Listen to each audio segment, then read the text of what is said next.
Ration బియ్యం కోసం ప్రజలు గంటల తరబడి క్యూలో నిలబడవలసిన పరిస్థితి ఏర్పడింది.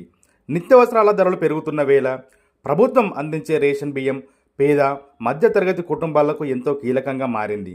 ఉదయం నుంచే రేషన్ షాపుల వద్ద ప్రజలు పెద్ద సంఖ్యలో బారులు తీరుతున్నారు. చేతిలో రేషన్ కార్డ్ పట్టుకొని తమ వంతు కోసం గంటల తరబడి వేచి చూస్తున్నారు. వృద్ధులు, మహిళలు, చిన్నపిల్లలతో వచ్చిన కుటుంబాలు కూడా క్యూలో నిలబడవలసిన పరిస్థితి కనిపిస్తోంది. కొంతమంది పనులు మానుకొని రేషన్ బియ్యం కోసం షాపుల వద్దకు వస్తున్నామని చెబుతున్నారు.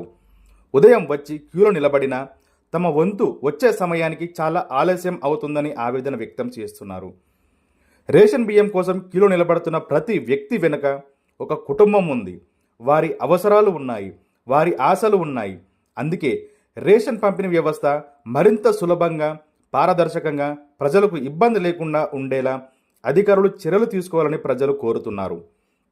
ఇది కేవలం ఒక రేషన్ షాప్ సమస్య కాదు, పేదల సమయానికి, గౌరవానికి సంబంధించిన అంశం. రేషన్ బియ్యం కోసం ప్రజలు గంటల తరబడి